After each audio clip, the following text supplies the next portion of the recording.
unbelievably, we're sat in a playoff position like a third of the way through the season, or quarter of the way through. Early. Okay, we've done quite well for a few games, but it's still good.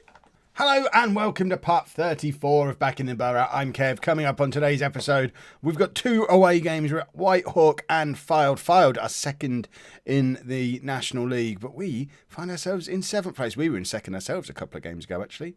There you go, look, there we were, 2nd place. And it's all because we've had a good run of form. We had a nice little block of 4 wins on the bounce. Unfortunately, they were then followed by 2 defeats, but at just the right time, we had an FA Cup 4th round qualifying game against Telford, who were in the league below. We comfortably beat them. Hopefully that gives us our mojo back and we can go into these games and pick up some results. We're all about results. We want some results. And this is the team that we're going to be putting out there to try and get those results. We've got Linus in goal, a back four of Anderson, Laskowski, Stone and Birch, Howells, Elliott, Brundle and Hornsby are our midfield, and then Scott and Mason are up front. Mason has come into the team recently, and I think this lad's going to be a bit of a superstar. He's already almost up to Sedwin Scott standards, 4 goals from the 6, it's basically the 6 games you've been away for. He's played all of them, scored 4 goals and been a hero. A massive part of why we went on that run of winning games, but the real surprise, a real standout superstar, Sedwin Scott, after being so poor last season in the National League North, he's still not scoring goals consistently, but he is an assist machine. He's playing at such a high level. He's involved in all the goals. I mean, to be fair, I said he was poor last year. His average rating's not changed. He's just never going to be a prolific scorer for us, but he's involved in every moment going forward. Even if he doesn't directly get the assist, he's involved in the move. Very, very important to the way we're playing. All of which means that the 2 guys we expected to be heroes, Tyrone Marsh and Jack Redshaw, not even in the matchday squad because we've got other players who can go up front if we need to. Henry Cowans, I think, can even play up front. There you go. Henry Cowans can play up front. We've got a lot of midfielders who can play up front. And I just haven't felt the need to change the attack around very much recently. So, seems silly having a striker on the bench. Not that, you know full well I'm not picking my own substitutes. That's not how this works. But obviously my assistant manager agrees with me as well. Get that off. I've recorded this just after I've done the final game of the season with Portsmouth. So, that's why the screen's a little bit weirdly arranged. We're already losing. I want this over here. I'm still setting the game. It's really not sporting to score against us while I'm still trying to set up the game. That's like, I'm still putting the Monopoly pieces out. But, you've bought Mayfair and Park Lane, have you? Cracking. Glad you just got involved while I was still trying to find the hotels that had fallen out of the box that stuck in the back of the games cupboard. Monster. And that's exactly what Football Manager's just done to me. It's basically been a big brother to me. And that's rubbish. I don't have a big brother. I was a big brother doing that to my little brother. But I guess it's the universe getting its revenge. I've fallen out of the playoffs. Not that I really care. We are still very much working on the same attitude as we had in the last episode. It's just a race to 50 points. And we're already on 24. So we're almost halfway there. And that works for me. If we can get even sort of close to it by February, it would be amazing to have our survival secured that early in the season, and we can just start thinking ahead to next year then. I didn't mean to hit tactics there. No, what I want to do is we'll go to control. Actually, no, control's a bit ambitious. We'll go standard for now. We do need to finish setting up the match screen, but because nothing's happening, right, here we go. No. This is very upsetting to me. Now we're going to go control unless we score here. It's Scott over to Brundle. Back out to Scott. Is he going to do something magical? He's going to give it back to Brundle. That was fairly magical. And it's off the crossbar and we're following in. And that was very near. I would have claimed that was another move that Scott's involved in. To be fair, he didn't do anything particularly creative.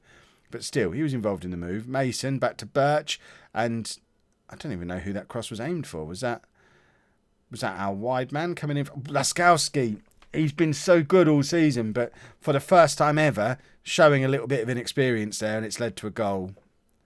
And I hope he doesn't get down about it. Oh, is it offside? Is it offside? No? I thought the linesman had his flag up. Apparently he didn't. Laskowski, that's a shame. He's been so very good. But, you know, he's still going to be a superstar. He'll still end up playing in the Championship one day, I reckon. At age 17, for him to already be our best defender by quite a long way. He's definitely got league football in his future. It'd be nice if he could develop with us. If we can maybe get promoted next year and take him up with us, he's the sort of player we could build a defence around for the next 4 or 5 seasons before he does inevitably outgrow us. But that would be awesome. Right, Howells. Cross comes into Mason, and it's a good save. And another good save. That was a world-class double save from Whitehawk's goalkeeper. That's not a sentence people say, ever. They've probably got an amazing keeper now. Laskowski's struggling and not playing well. Oh, no. I hope we've not broken our superstar. We have got another defender on the bench. I'm just going to take Laskowski off purely to protect him. I don't want him to absolutely destroy himself. And now it would be nice to bring on another striker. I remember now why we have strikers on the bench. My idiot of an assistant manager. Why didn't I overrule him? Told you so, Kev. Shut up. What we're going to do then is change. We'll just change our shape. If you can't, can't bring on a striker, perhaps it's the universe saying, Kev, it's time to try something different. Learn to speak. Time to try something new. I still can't speak. What's happening to me? None of these, although they can all, in theory, play as a defensive midfielder, none of them are great at it. That's what I want you to be doing. And you know what you're doing, Tom. You've done it many times before. There we go. So, we'll try Cedwyn Scott as a target man on attack, which is apparently his preferred position. He only really gets to do it when he's playing with Tyrone Marsh, because we play Marsh as defensive forward on support, and then we push Scott forward to a target man on attack alongside him. But he's actually getting to do it on his own. He's dropped very deep. For a man playing on attack, he's playing between the midfield and the defence there. But hopefully, he's now rushed past us again. He has. He's there in an attacking position. Over to Howells. Cross comes in. Cowans is there now. Howells again. I mean, it was a nice little move. We've not been outclassed by Whitehawk here.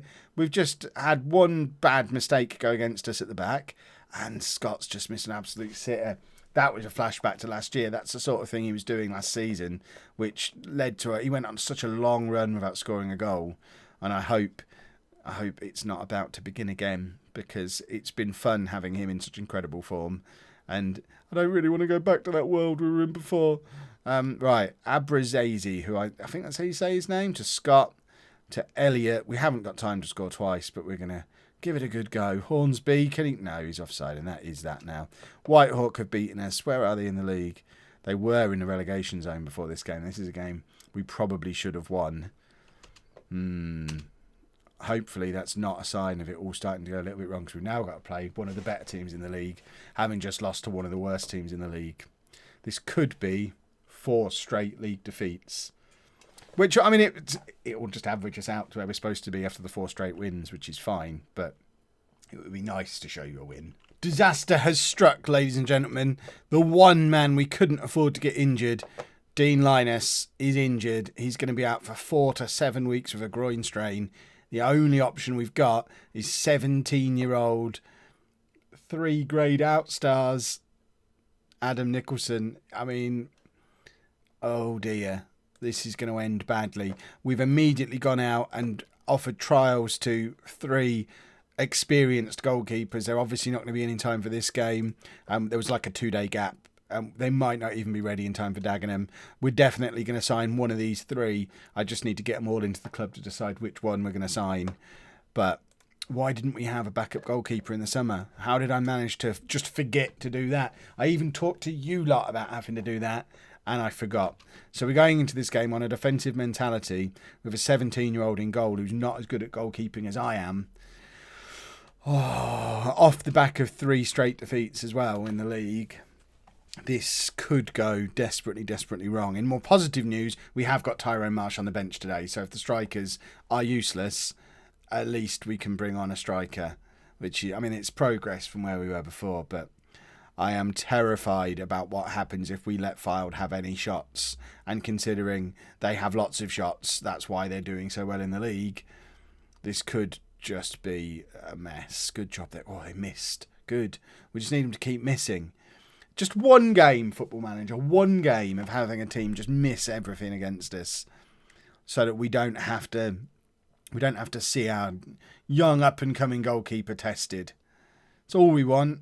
Just a bunch of misses. I mean, it's no highlights works for me. We've not had a single shot yet. Why isn't that what Fylde are doing? Has the game misunderstood my request? 2 shots on target now. So that suggests he's made 2 saves. We haven't seen him. But he's not. Perhaps he is slightly better at keeping goal than I am. But, I mean, a 0-0 would be a spectacular result in this game. If we can hold on, that would be amazing. So let's just have another half exactly like that one where we don't see a single highlight. It just kind of, there you go. That's it. Next thing we see is a final whistle. That's what we're looking for. We can just chat amongst ourselves. We'll be fine. Which one of those goalkeepers that I identified do you think was the best one? I know you're doing it purely by name, so if you recognise them from real life, you're obviously going to suggest the one that you recognise. But they're all older. They've all got plenty of experience playing at this level, so they're a decent stopgap. If we get one that's half decent, they might even offer some competition for places with Lioness, which would be pretty cool. Lionel Stone's got a pulled hamstring. I mean, that's exactly what we need. Our only senior centre-back getting injured at the same time. We don't have one of them on the bench. So Birch is going to have to go across to play centre-back. Tom Elliott's coming on at right-back. So not only have we got an injured goalkeeper, we've got an out-of-form 17-year-old who picked up a bruised foot, isn't fit, playing alongside a full-back with a midfielder at right-back and a 17-year-old kid in goal. If we don't concede 6 goals in the next few minutes, I don't understand Football Manager anymore. We are going to bring Tyrone on, though, for Scott, who apparently Scott's got a little bit of stage fright. He's afraid of the camera and decided he's not going to put on a show for you today, which is a bit of a shame because he's been entertaining me no end in my private time with him. Right. Have we got time for a little bit of Tyrone Marsh? Because he hasn't scored since that first game of the season when he got 2 goals and we all thought, oh, he's just going to be just as good at this level as he is down at the level below. But since then, he's really not looked good at all. But Mason's in and we've scored a goal! Livesy Mason, that's his 5th goal of the season. Did you say Livesy or is it Livesy? Lives. I've never seen that name before, I don't think. But we're 1-0 up. This will put an end to a run of league defeats if we can hold on to it. Remember what we've got in defence. We ain't holding on to it. But it's nice to dream for a minute. They've got number 34 in goal. Perhaps he's also a useless kid. And if we'd have had more than 1 shot on target, we'd have tested him. Right. Here it comes. Oh, no. That was a weird header. Was that a clearance or was that their winger knocking it down in a weird way? There you go. First shot we've seen them have. And, of course, it beats our goalkeeper. Rubbish. I don't think Linus would have necessarily done any better with this. It was quite a good effort from range. Yeah, I mean, he did. I can't blame the keeper there. I'm sure there'll be stuff he does that we can blame him for, but right now, he's not taking any of the blame for that. Let's make our final substitution. Anderson's not having the best game, so let's bring on another untried youngster at the back. Go for the trifecta. Trifecta? That's 3, isn't it? There's 5. The 5-fecta. That's a thing. What's 5? No, quad? Quad? No, that's 4, isn't it? What's 5? What's 5 in fancy talk? Let me know down in the comments. And now we're losing. So now we've got to attack with a makeshift back 4 and no goalkeeper. This is where it gets messy. You were waiting for it, and here it comes. This is gonna be one of the worst bunch of performances we've had in an episode ever, these 2 games. We've just not been very good, which is fine. We're supposed to get relegated, and even after this I think we're still in the top half of the table. There is no reason to panic yet. We're still just aiming for 50 points, but it is a little bit worrying that we've not added any points at all for quite a long time. Let's go overload for the last few minutes, unless we don't need to. We do need to, because I think it was Tyrone, it just bounced back off of, and they're in again, 3-1. That time I am blaming the keeper because he didn't even make an attempt to save that. I had no confidence at all in him making a save there, and he didn't let me down. I don't really want to see your replay, but I'll sit through it for the good of the viewers who obviously want to see it. But this is just poor goalkeeping, really poor. I might just forget trials for those 3, just offer all 3 of them a contract to the end of the season and just let them fight it out when they get here. I don't have time for trials and then negotiations. We need a new keeper for Saturday. And we just haven't got time to mess around because we can't have that kid in goal again. Ugh, that was brutal. If you have enjoyed that episode, please make sure you leave a nice big thumbs up on there for me. Subscribe to the channel for daily Football Manager videos, most of the time involving goalkeepers. I'm getting flashbacks to Tor for some reason. Thank you very much for watching.